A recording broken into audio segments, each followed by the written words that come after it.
کہتے ہیں کہ جب عورت خود اپنے گھر کا دروازہ کھول کر بیٹھ جائے تو پھر جو چیز اندر آتی ہے وہ صرف مصیبت ہی ہوتی ہے، وہ بھی ایک شادی شدہ عورت۔ میں نے اپنے شوہر سے بہت خوشی خوشی شادی کی تھی، پر اب شادی کے 3 سال بعد ہمارے رشتے میں کہیں بھی خوشی نہیں تھی۔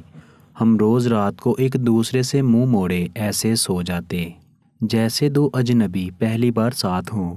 مجھے اپنے شوہر کا نہیں پتہ، پر میں اس کی ایک نظر کے لیے بھی ترستی رہتی تھی کہ وہ میری طرف دیکھا کرے، میرا ہاتھ تھام کے کہے کہ میں اس دنیا کی سب سے خوبصورت لڑکی ہوں، کہ وہ میرا دیوانہ ہے اور اس کو سکون صرف میری باہوں میں ملتا ہے۔ پر ہمارے رشتے کا حال یہ تھا کہ میرا شوہر تو یہ سب کہنا تو دور، ہمیشہ مجھے برا بلا ہی کہا کرتا تھا، جبکہ میں ایک اچھی شکل و صورت کی لڑکی تھی۔ میرا نام دل نشین تھا، میری عمر صرف 22 سال تھی۔ میں سارا دن اس کا گھر سنبھالتی تھی، اس کے لیے کھانا بناتی، لیکن وہ کسی بات سے خوش نہیں ہوتا تھا۔ ابھی تک ہماری کوئی اولاد بھی نہیں ہو رہی تھی، جبکہ ڈاکٹر کے مطابق ہم دونوں ٹھیک تھے۔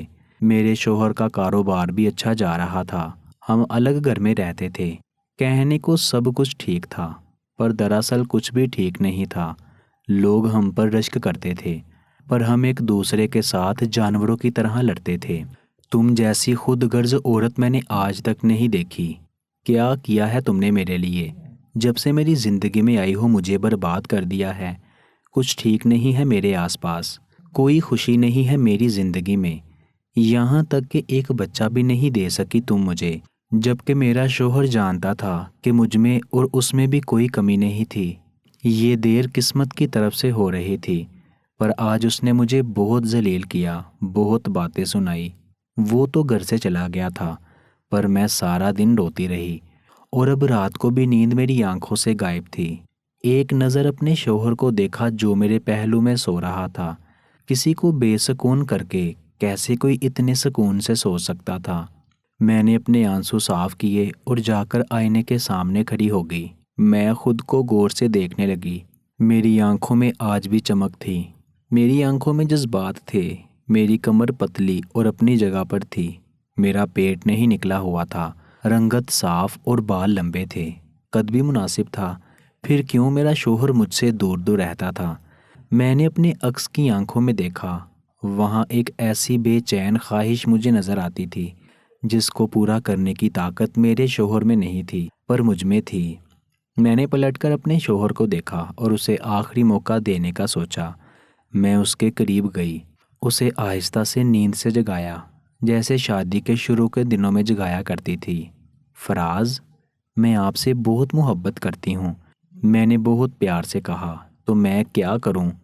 آدھی رات کو کیا پاگل ہوگی ہو؟ سو جاؤ، میرا شوہر نفرت سے بولا اور کروٹ بدل کر سو گیا۔ اس نے مجھے سونے کا کہا تھا اور میں واقعی سو گئی تھی۔ میرے اندر کی عورت سو گئی تھی، اس کی وفادار بیوی اب سو گئی تھی۔ اس میں اس نیند سے کبھی بھی جگانے والی نہیں تھی، کیونکہ میرا ضمیر سو گیا تھا اور نفس جاگ گیا تھا۔ میں ساری رات نہیں سوئی۔ پہلے میں شکار تھی، اب میں شکاری بن گئی تھی۔ بس ضرورت تھی تو ایک شکار کی، اور جیسی اچھی قسمت ساتھ ہو تو راستے کھلتے جاتے ہیں، اسی طرح بری قسمت بھی پہلے پہل ایسے ہی راستے بناتی ہے۔ اگلے ہی دن جب میرا شوہر گھر پر نہیں تھا تو دروازے پر دستک ہوئی۔ میں نے دروازہ کھولا تو حیران رہ گئی۔ میرے سامنے ایک خوبصورت نوجوان اور کثرتی بدن والا نوجوان چہرے پر مسکراہٹ سجائے کھڑا تھا۔ اس نے بھی مجھے سر سے لے کر پاؤں تک دیکھا، اور میں سوچنے لگی کہ میں اچھی تو لگ رہی ہوں نا۔ واؤ، مجھے نہیں پتا تھا کہ میرے پڑوسی اتنے حسین ہوں گے۔ میں نے کہا، جی میں سمجھی نہیں، میرا مطلب تھا میں آپ کا نیا پڑوسی ہوں، مجھے ہتھوڑی درکار ہے۔ میں نے خود کو ہوش میں رکھتے ہوئے کہا، جی میں ابھی لائی، اور اسے ہتھوڑی دے دی۔ وہ شکریہ بول کر مسکراتا ہوا وہاں سے چلا گیا۔ میں نے دروازہ بند کیا اور خود کو سنبھالنے لگی۔ میری سانسیں جانے کیوں قابو نہیں آ رہی تھی۔ اچانک سے دروازہ کھول کر باہر دیکھنے لگی کہ دل بیٹھ گیا، کیونکہ وہ شخص باہر ہی کھڑا تھا۔ گھبرا کر ایک جھٹکے سے دروازہ بند کر دیا۔ وہ بھی ہنستا ہوا وہاں سے چلا گیا، اور میں بھی خود پر ہنسنے لگی۔ یاد نہیں تھا کہ آج جانے کتنے عرصے بعد میں دل سے مسکرائی تھی۔ خود کو پھر سے 16 سال کی دل نشین محسوس کر رہی تھی۔ اگلے دن وہی لڑکا ہتھوڑی واپس کرنے آیا، اور ایک دوسرے سے تھوڑا تعارف ہوا۔ اس کا نام اعظم تھا۔ جب میں نے اپنا نام بتایا تو کہنے لگا، کسی نے آپ کا نام نہایت ہی سوچ سمجھ کر رکھا ہے، آپ واقعی دل نشین ہیں۔ وہ میری تعریف کر رہا تھا۔ جب مجھے اپنے شوہر کے الفاظ یاد آئے، نام کی ہی دل نشین ہو، ورنہ دل کو بھانے والی ایک بھی ادا نہیں ہے تمہارے اندر، نام کی دل نشین صاحبہ اب کھانا بنا دو۔ میں اعظم کی آواز پر ہی چونکی اور وہ شکریہ بول کر وہاں سے چلا گیا۔ پتہ نہیں یہ کشش اعظم کی شخصیت کی تھی یا میں اپنی دنیا میں ہی اتنی کمزور ہو چکی تھی کہ اب مجھے ہلکی سی روشنی بھی ایک سورج کی طرح معلوم ہو رہی تھی۔ میں دن بھر اسی کے بارے میں سوچتی رہتی تھی، اس کی آواز، اس کا چہرہ، اس کی باتیں۔ جب وہ مسکراتا تھا تو اس کی گالوں پر ڈمپل پڑتے تھے جو مجھے بہت زیادہ پیارے لگتے تھے۔ اس کے بارے میں سوچ رہی تھی اور ساتھ ساتھ سبزی کاٹ رہی تھی کہ میرے ہاتھ پر چھری لگی۔ میرا شوہر نزدیک ہی بیٹھا اخبار پڑھ رہا تھا۔ اس نے میری طرف دیکھا تو کہا کہ دھیان کہاں ہے تمہارا، ٹھیک سے کوئی کام ہوتا نہیں ہے تم سے۔ اس بات پر بھی وہ مجھے ڈانٹنے لگا۔ میں نے اپنے زخم کو پانی سے دھو لیا اور پھر سے کام میں لگ گئی۔ میرے شوہر نے ایک رات کے لیے شہر سے باہر جانا تھا۔ اس کا کہنا تھا کہ آفس کا کوئی کام ہے۔ وہ یوں ہی مجھے اکیلا چھوڑ کے چلا جایا کرتا تھا، کہیں لے کر بھی نہیں جاتا تھا، کیونکہ ہم اکیلے رہتے تھے۔ لڑکیاں سمجھتی ہیں کہ جب انسان کسی جوائنٹ فیملی میں رہتا ہے تو شوہر کے ساتھ آنا جانا کسی محاذ سے کم نہیں ہوتا، لیکن میں تو 3 سال سے اپنے شوہر کے ساتھ اکیلی ہی رہی تھی، پھر بھی وہ مجھے کہیں لے کر نہیں جاتا تھا۔ گھر کا سامان میں خود لیتی تھی اور ڈاکٹر کے پاس بھی خود ہی چلی جایا کرتی تھی۔ میں کچن میں کھڑی ہو کر کچھ میٹھا بنا رہی تھی، پر دراصل یہ بہت کڑوا تھا جو مجھے ہی اپنے حلق سے اتارنا تھا۔ میں نے کھیر ڈونگے میں ڈالی اور اپنے پڑوسی کو دینے کے لیے چلی گئی۔ میں تھوڑا تیار بھی ہوئی تھی۔ میں نے دروازے پر دستک تو دے دی، پر سوچا کہ میں غلط کر رہی ہوں۔ واپس مڑنے لگی کہ دروازہ کھل گیا۔ اعظم نے کہا کہ آپ بیل بجا کر بھاگ رہی ہیں، آپ بچپن میں بھی ایسی ہی تو نہیں کرتی تھی۔ اس بات پر میں کھلکھلا کر ہنس دی۔ اس نے کہا کہ آج تو اور بھی پیاری لگ رہی ہیں۔ اس نے نوٹ کیا کہ میں تیار ہوئی تھی، جبکہ اپنے شوہر کے سامنے میں اگر دلہن بن کر بھی کھڑی ہو جاتی تو وہ مجھے دیکھتا ہی نہیں تھا۔ میں نے کہا کہ آپ اکیلے رہتے ہیں اور میں نے کھیر بنائی تھی تو سوچا کہ اکیلے نہیں کھانی چاہیے، اس لیے آپ کو دینے کے لیے خود چلی آئی۔ کہنے لگا یہ تو مجھے بہت پسند ہے، اور آپ کو پتہ نہیں کہ میں تو صبح سے ایسے ہی بیٹھا ہوں، کچھ بھی کھایا نہیں۔ مجھے خود سے کھانا پکا کر کھانے میں بہت سی کوفت ہوتی ہے۔ میں نے کہا کہ دن کا کھانا آپ کو میرے گھر سے مل جایا کرے گا، دن میں بھی اکیلی ہوتی ہوں، صرف کھانا دیں گی، میرے ساتھ کھانا نہیں کھائیں گی، کیونکہ مجھے اکیلے کھانا کھانے سے بھی کوفت ہوتی ہے۔ تو میں مسکرا دی اور میں نے کہا اور کیا کیا برا لگتا ہے آپ کو؟ کہنے لگا کہ جب کوئی میرے گھر آئے لیکن اندر آنے سے انکار کر دے، یہ مجھے بہت برا لگتا ہے۔ میں مسکرا کر اندر داخل ہو گئی۔ میں نے ساتھ بیٹھ کے وہ کھیر کھائی اور خوب ساری باتیں کی۔ وہ مجھ سے میرے کالج اور میری جوانی کے دنوں کے بارے میں پوچھنے لگا، کیونکہ وہ جانتا تھا کہ وہ دن انسان کی زندگی کے بہت ہی حسین دن ہوتے ہیں۔ اسی طرح ہماری بات چیت ہونے لگی اور میں روز ہی اس کے گھر چلی جاتی، کبھی وہ میرے گھر آ جاتا۔ ہم لوگ دوپہر کا کھانا بھی ساتھ کھاتے اور ایک دوسرے سے ایسے باتیں کرتے کہ جیسے ہم نے سارے جہاں کی باتیں آج ہی کر لینی ہے۔ لیکن میرا دماغ یہ غلط ہے کہ گھنٹی بار بار بجاتا رہتا تھا کہ تم غلط کر رہی ہو۔ مجھے بھی خود پر شرمندگی ہو رہی تھی کہ یہ کیا کر رہی ہوں، خود سے 5 سال چھوٹے جوان لڑکے کے ساتھ چکر چلا رہی ہو، جبکہ میرا اپنا شوہر ہے، میرا اپنا گھر ہے۔ لیکن پھر ایک دن کچھ ایسا ہوا کہ میں نے اپنے دل سے آخری ملال بھی نکال دیا اور میں ان راستوں پر چل پڑی جہاں پر مجھے نہیں جانا چاہیے تھا۔ میں مارکیٹ میں تھی اور گھر کے لیے سودا وغیرہ لے رہی تھی۔ میرے ہاتھوں میں اتنا سامان تھا کہ مجھ سے اٹھایا نہ جا رہا تھا۔ سوچ رہی تھی کہ میرے شوہر کے پاس گاڑی ہے، لیکن وہ مجھے اپنی گاڑی میں کبھی کہیں لے کے نہیں جاتا۔ بیوی کا کام ہوتا ہے کہ گھر کے معاملات کو سنبھالنا، اور میں یہاں پر اکیلی ہی ذلیل ہوتی رہتی تھی۔ ابھی میں اپنی مصیبت میں پڑی تھی کہ ایک لڑکی میرے ساتھ سے گزری اور اس کا کندھا میرے کندھے پر لگ گیا۔ میرا کچھ سامان نیچے گر گیا۔ وہ بہت جلدی میں تھی، سوری بولتی ہوئی آگے نکل گئی اور میں اسے دیکھنے لگی کہ پتہ نہیں لوگوں کو جلدی کس بات کی ہوتی ہے۔ لیکن جب میں نے اسے دیکھا تو سامنے کا منظر دیکھ کر میرے ہاتھوں سے باقی کی چیزیں بھی گر گئیں۔ سامنے میرا شوہر کھڑا تھا جس تک وہ بھاگ کر گئی تھی، اور معلوم ہوتا تھا کہ وہ اس کا انتظار کر رہا تھا۔ میرے شوہر کے ساتھ گاڑی میں بیٹھ گئی اور دونوں ہنستے مسکراتے وہاں سے چلے گئے۔ میرے شوہر کے پاس اتنا وقت نہیں تھا کہ میرے ساتھ گھر کی چیزیں لینے کو آئے، پر یہاں پر کسی اور لڑکی کو وہ شاپنگ مال کی سیر کروا رہا تھا۔ اس کا مطلب کہ میرے شوہر کا چکر چل رہا تھا، اور وہ بھی جانے کب سے۔ تبھی تو وہ مجھے منہ نہ لگاتا تھا، میری طرف دیکھنا پسند نہیں کرتا تھا۔ اسے میری ذات میں ہمیشہ غلطی ہی نظر آتی تھی۔ اس وقت تو میری آنکھوں سے آنسو جاری ہو گئے۔ میں بری طرح روتی رہی، روتے روتے ہی گھر آ گئی، سامان ایک طرف پھینک دیا اور خود کو کمرے میں بند کر دیا اور رو رو کر برا حال کر لیا۔ دروازے پر دستک ہوئی۔ میں جا کر دیکھنا نہیں چاہتی تھی کہ کون ہے، مجھے اس وقت کسی سے بات نہیں کرنی تھی، لیکن بار بار دستک ہو رہی تھی۔ اٹھ کر گئی تو وہ عظم تھا۔ میں نے ایک جھٹکے سے غصے سے دروازہ کھولا تھا۔ اس نے مجھے دیکھ لیا کہ میں بری طرح رو رہی ہوں، اور وہ بہت زیادہ پریشان ہو گیا۔ اس نے کہا کہ کیا ہو گیا آپ کو، کیوں رو رہی ہیں، کسی نے کچھ کہا ہے؟ آپ مجھے بتائیں، میں اس کی خبر لیتا ہوں۔ مجھے اس سے تحفظ کا احساس محسوس ہوا۔ کہتے ہیں کہ انسان کبھی کبھی اپنوں کو بھی وہ باتیں نہیں بتاتا جو غیروں کو بتا بیٹھتا ہے۔ میں پھوٹ پھوٹ کر رونے لگی اور اسے بتانے لگی کہ میرا شوہر میرے ساتھ وفادار نہیں ہے، اس کا کسی اور کے ساتھ چکر چل رہا ہے، مجھے بالکل پیار نہیں کرتا، میرا خیال نہیں رکھتا، میری تعریف نہیں کرتا، میری طرف دیکھتا نہیں ہے۔ اسے میرے ساتھ تو وہ مطلب بھی نہیں جو ایک شوہر کو اپنی بیوی سے ہو سکتا ہے۔ کہتے ہیں کہ بیوی جیسی بھی ہو، بدصورت ہو، اس کی پسند کی نہ ہو، لیکن اس کے ساتھ وہ ایک تعلق ضرور رکھتا ہے۔ میرے شوہر کا تو میرے ساتھ وہ تعلق بھی نہیں ہے۔ میری زندگی برباد ہو گئی ہے۔ میں جاؤں تو جاؤں کہاں، کیا کروں؟ ایک ہی بھرم تھا اس شخص پر، چلو جیسا بھی ہے کم سے کم وفادار تو ہے، لیکن یہ تو بے وفا نکلا۔ میں بری طرح رو رہی تھی اور عزم اپنے ہاتھوں سے میرے آنسو صاف کرتا، کبھی میرا ہاتھ پکڑ کر سہلاتا، کبھی میرا سر دبانے لگتا۔ پریشان نہیں ہونا آپ نے، میں ہوں نا آپ کے لیے۔ کہتے ہیں کہ جب اعلان موت ہو جاتا ہے تو موت سے زیادہ وہ اعلان خطرناک ہوتا ہے، کیونکہ انسان کو پتہ چل جاتا ہے کہ اب میں مرنے والا ہوں۔ عزم کے یہ الفاظ کہ میں ہوں آپ کے لیے، دراصل ایسے ہی اعلان موت تھے، لیکن اس وقت مجھے اندازہ نہیں ہوا۔ میں نے خود کو اس کے حوالے کر دیا۔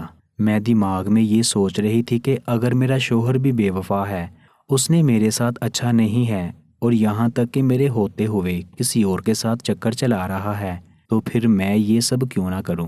میں اس سے وفاداری کیوں کروں؟ کبھی بے وفا سے بھی وفاداری ہوتی ہے کیا؟ وفاداری ہمیشہ وفادار سے نہیں کی جاتی ہے۔ میرے دماغ سے آخری ملال بھی مٹ گیا، اور میں اور عزم ایک ایسے راستے میں آ گئے جسے دنیا قبول نہیں کرتی، لیکن یہ دنیا اسے ایک رشتہ کہتی ہے۔ میرا شوہر صبح آفس جاتا تھا، رات کو واپس آتا تھا، پورا دن میں عزم کے ساتھ ہوتی، وہ میرے ساتھ میرے گھر کے کام بھی کروایا کرتا تھا۔ ایک دن میرا شوہر واپس آیا تو کہنے لگا کہ لائٹ کس نے لگائی ہے؟ ہمارے گھر میں کوئی سیڑھی نہیں تھی، اور باتھ روم کی لائٹ باتھ روم کی چھت پر لگی تھی، جہاں میرا ہاتھ نہیں جاتا تھا۔ میں اپنے شوہر کو 3-4 دن سے کہہ رہی تھی کہ یہ لائٹ لگا دیں۔ میں نے کہا کہ میں نے خود ہی لگائی ہے۔ میں تھوڑی گھبرا گئی۔ اس نے کہا کہ تمہارا تو ہاتھ نہیں جاتا۔ میں نے کہا کہ میں نے ٹیبل کے اوپر ایک اور ٹیبل رکھا اور پھر لائٹ لگا لی۔ میرے شوہر نے کہا کہ اگر گر جاتی تو تمہارا کچھ نہیں بچنا تھا، پھر تم نے سیدھا اوپر ہی جانا تھا۔ میں نے غصے سے کہہ دیا کہ اچھا پھر تمہیں خوشی مل جاتی، تم جو چاہے کرتے تھے۔ اس نے کہا ناراض کیوں ہو رہی ہو؟ پاگل، میں مذاق کر رہا ہوں۔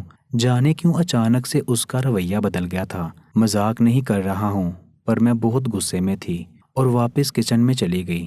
حیران میں اس بات پہ تھی کہ آج اس شخص کو کیا ہو گیا تھا۔ یہ بھی میرے پیچھے پیچھے کچن میں آ گیا اور کہنے لگا کہ میں مدد کرواتا ہوں۔ میں نے کہا کہ کوئی ضرورت نہیں ہے۔ وہ بار بار میرے ہاتھ سے چمچ لے رہا تھا، کبھی میرے ہاتھ سے چمچ پکڑ لیتا، کبھی کہتا آج کھانا میں پکاؤں گا۔ اپنی طرف سے وہ میرے ساتھ ہنسی مذاق کر رہا تھا کہ اچانک میرے منہ سے نکل گیا، اب بس بھی کرو عزم۔ میرا شوہر چونکا اور کہا کہ کیا کہا تم نے؟ میں نے کہا کہ بس بھی کرو۔ اس نے کہا کہ نہیں، تم نے مجھے کسی اور نام سے پکارا۔ میں نے کہا کہ میں نے نہیں پکارا، آپ کو غلط فہمی ہوئی ہے۔ میں بہت گھبرا گئی تھی، لیکن میرے شوہر نے اس بات کو زیادہ سنجیدہ نہیں لیا۔ اس نے کہا کہ ہو سکتا ہے غلط فہمی ہو، چلو ٹھیک ہے، تم کھانا بنا لو، میں انتظار کر رہا ہوں، پھر اس کے بعد کوئی فلم دیکھتے ہیں۔ میں نے کہا کہ نہیں، کوئی فلم نہیں دیکھنی، مجھے نیند آ رہی ہے۔ رات کو میں اپنے شوہر سے منہ موڑے سو گئی، لیکن میں سو نہیں رہی تھی۔ مجھے عجیب سا احساس ہو رہا تھا۔ آج کتنے دن بعد شوہر مجھ سے مسکرا کر بات کی تھی، مذاق کیا تھا اور مجھے کہہ رہا تھا کہ فلم دیکھتے ہیں۔ آج اس کا موڈ اچھا تھا، لیکن پھر مجھے اس کی بے وفائی یاد آ گئی اور پھر سے خود کو ٹھیک کہنے لگی کہ میں جو بھی کر رہی ہوں وہ بالکل ٹھیک کر رہی ہوں، کہ یہ میرے ساتھ وفادار نہیں ہے۔ 3 سال تک تو یہ کسی اور کے ساتھ ہی ہنسی مذاق کرتا رہا ہے۔ اگر آج غلطی سے میرے ساتھ کر بیٹھا تو کیا میں اس کے قدموں میں گر جاؤں؟ یہ ایک بے وفا مرد ہے۔ اگلے دن عظم میرے گھر میں موجود تھا۔ میں نے اس کو تو یہ سب بتایا تو اس کا کہنا تھا کہ وہ شاید اپنے کیے پر پچھتا رہا ہو۔ میں نے کہا کہ اب وہ پچھتائے یا نہ پچھتائے، میں اس کے پاس واپس نہیں جاؤں گی۔